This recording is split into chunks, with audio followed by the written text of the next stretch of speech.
Magna Carta was signed in England, which was the beginning of the democratic struggle of Britain. And it took them years before they could actually bring their head of state under the rule of law. This is what happened in the state of Medina. It was ahead of its time. And then it was the first welfare state in the history of mankind. Compassion, humanity. It was a state which took care of its weak, its orphans, its widows, its poor people. It was the first time pensions were introduced in the state of Medina. They took care of the old people. A compassionate state. A state where they wanted to please the Almighty. How do you please the Almighty Allah? By looking after His human beings, especially the weak. Today,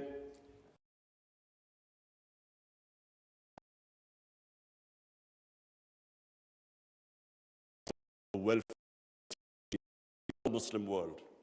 Look at humanity there. Look at the way they look after the weak.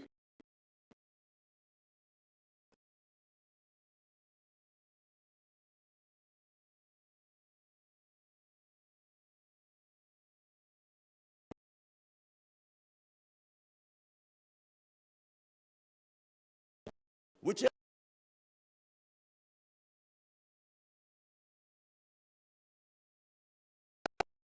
mercy. If you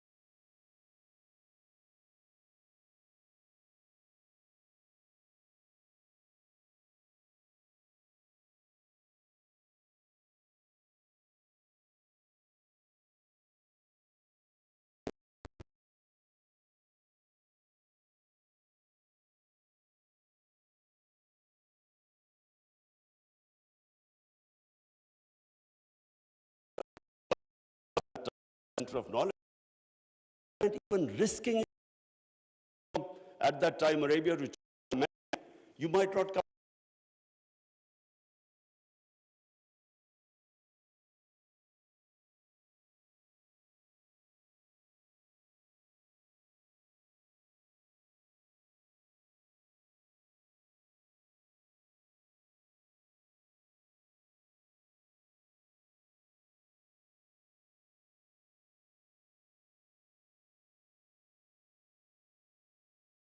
And then we get so much, wherever you go, Muslims are, that our women are, we imprison our women have no rights. And sometimes, it almost seemed that the US invaded Afghanistan to liberate their women. There was no other reason except to liberate their women. Somehow our women are in prison. Let me just tell you that it was a revolutionary move by a prophet that women were given inheritance rights. They were empowered. In Europe, even 100 years ago, the women barely got their inheritance rights. 1,500 years ago, women were given their rights. And no one seems to know this. And sadly, cultural issues are equated to our religion. We cannot explain, sometimes Western people say, they confuse culture with religion. I'm sad to say in Pakistan, we discovered 70% of our women do not get inheritance rights. So we have especially had to pass law to enforce that women must get their inheritance rights. This is 1,500 years later. And no one knows this. Slaves, honorable foreign ministers, nowhere in human history has this happened. That slaves became kings. The Mamluks were slaves who became kings in Egypt. In India, there was slave dynasty that became kings. Why? Because the Prophet said, treat your slaves as family members. Best to free them, if not treat them as equal family members. So he was the greatest human being that ever stepped foot. There'll never be a human being like them. Anyone close to the Prophet became leaders. If you read the book, The Arab Conquest, everyone became a leader, whoever was near the Prophet. And our generations don't understand that, and neither have we been able to explain to anyone else. Let's not confuse Muslim imperialism with the 10 years of Prophet in Medina. Let's not confuse that, because that was not what the Prophet preached, where the Muslims went all over the world conquering. It is not what the Prophet's whole revolution was of ideas.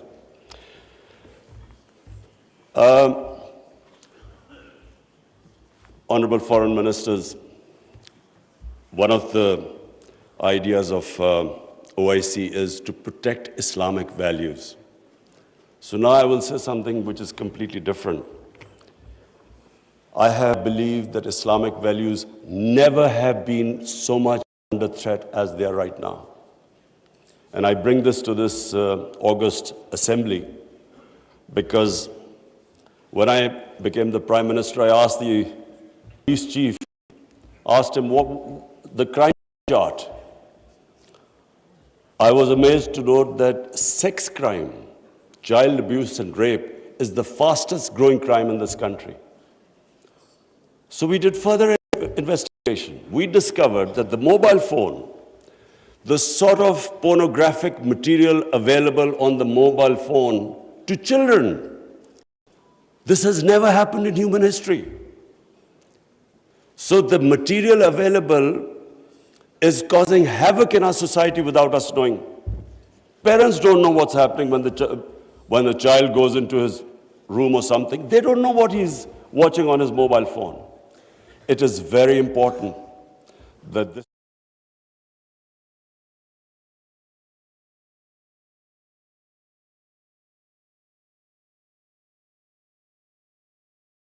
it is already having a huge impact. We have a rise in divorces. We all know that the more vulgarity, the more a society gets permissive, it has a direct impact on the family system. One of the most important things about Islam is that our religion protects the family system. We have values like we respect parents, we have respect for our teachers, but the culture that is coming through, social media, we really need to think carefully, how are we going to protect our generations? I have formed in Pakistan a Rahmatul Alameen authority of scholars. The purpose is, how are we going to give an alternate point of view to our children? Cartoons, how do we, because children get influenced from that age onwards. How do we strengthen our children against this unpredictable social media revolution? How do we know where it is going?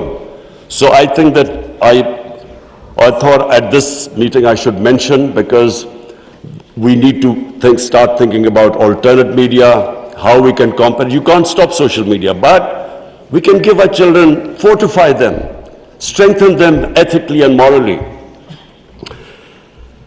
Now I come to, two important political issues. One is Palestine and the other is Kashmir. Honorable foreign ministers, we have failed both the Palestinians and the people of Kashmir. I'm sad to say that we have been able to make no impact at all. They don't take us seriously. We are a divided house, and those powers know it. We are 1.5 billion people, and yet our voice to stop this blatant injustice is insignificant. We are not talking about conquering some country.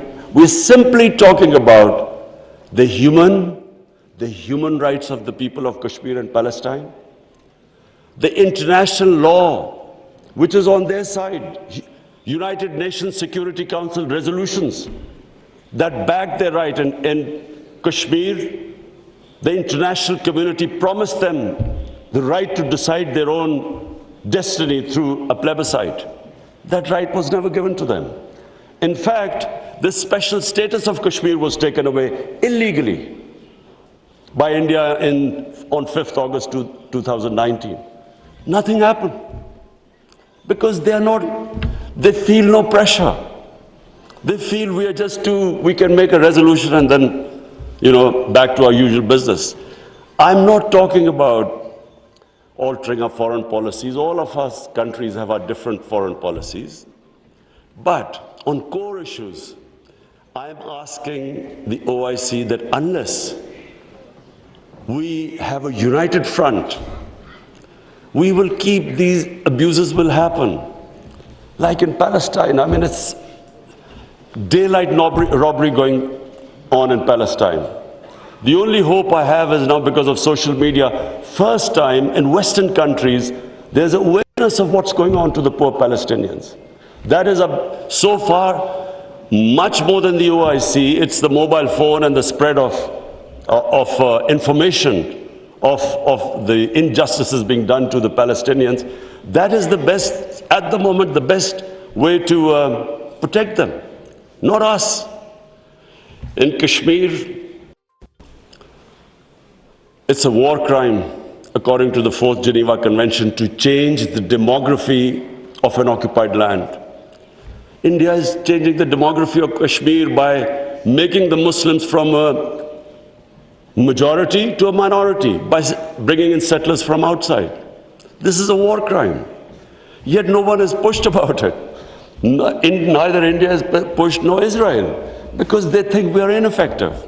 So, Honorable Foreign Ministers, let me just say that the way the world is headed, I'm afraid it's headed the wrong way. There's a Cold War almost started. There is a chance of world being divided into blocks.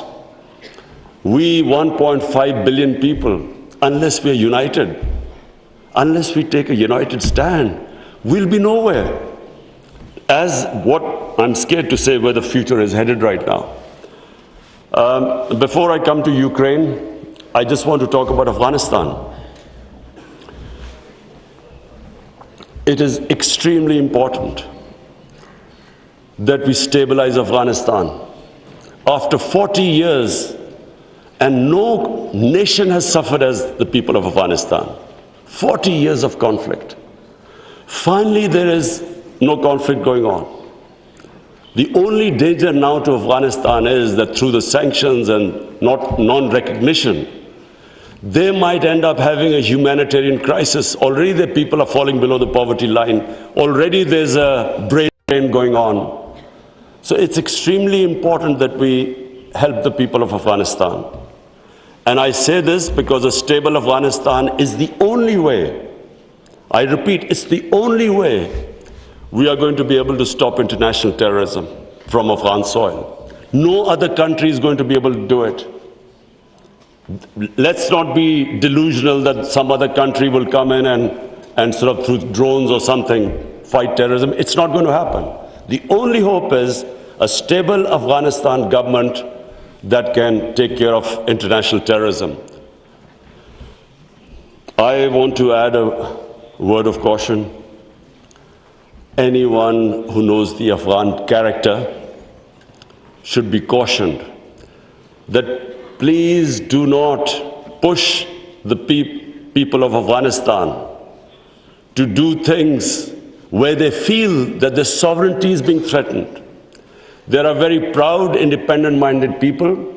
They have always fought for their sovereignty for hundreds of years. They do not like the idea that someone is dictating to them. So I would caution that let's help them, let's encourage them, let's get them involved in the international community. And I believe that the people of Afghanistan are strong enough to evolve and go in the right direction. But please let's remember that the Afghan character does not like outside interference. And finally, I come to Ukraine. I'm, like I think everyone here and the rest of the world, we're all worried about what's going on there. May I suggest that the OIC, during its discussions, the foreign ministers, we should think about how we, represent 1.5 billion people, how we can mediate, how we can bring about a ceasefire, how we can try and put an end to the conflict. I'm going to meet His Excellency Wang Yi after this, and I want to discuss how maybe OIC, along with China, how we can all step in and try to stop this conflict, which is going to have, if it keeps going the way it is, it will have great consequences for the rest of the world. I have already, as the head of the government here, I can tell you that we are already suffering. Oil prices have gone up, gas prices have shot up, wheat prices have gone up because of this war. And if this keeps continuing, this is only going to get worse. So therefore, we should, all the countries which are non-partisan, we are in a special position to be able to influence this conflict. So as I said, I would want the foreign ministers, Shah Mahmood Qureshi, please discuss with the other foreign ministers, and I will discuss with His Excellency, the Chinese foreign minister, how we can all, as a bloc, OIC and China, how we can influence the events in Ukraine and stop this and have some ceasefire and resolve this conflict. Lastly, honorable foreign ministers, let me again say what a pleasure it was to welcome you to my beautiful country. I want to end by saying, again I repeat, that the world is moving in a direction which is sadly worrisome for all of us. In bloc politics, in Cold War, and let's just 1.5 billion people we keep underestimating the strength we have. Somehow we lack self-belief. As a sportsman, I can tell you that a team that has self-belief will defeat a team that is far more talented but doesn't have self-belief. We don't have self-belief. We somehow look to others to help us and get justice. But where the world is headed, it is extremely important that we get united and on certain core issues take a stand. And let's not be dragged into this, into blocks, into the conflicts. We should stay as a bloc and show our power in bringing about peace rather than becoming part of some conflict. Thank you very much.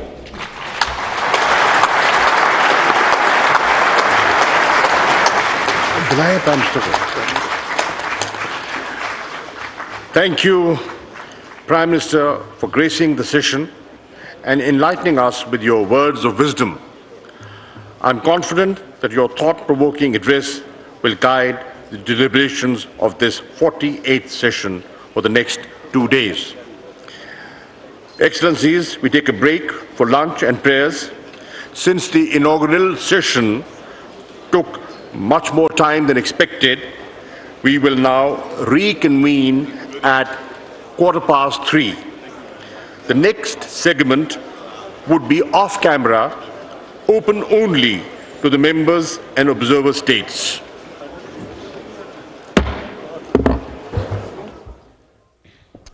Islam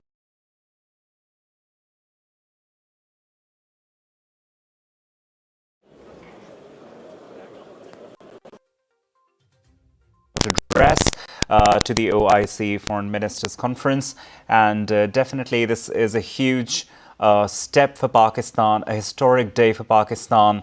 A lot of initiatives have been taken by Pakistan, and significant position that Pakistan has now in the Committee of Nations as far as Islamic states are concerned is quite significant and important and cannot be ignored.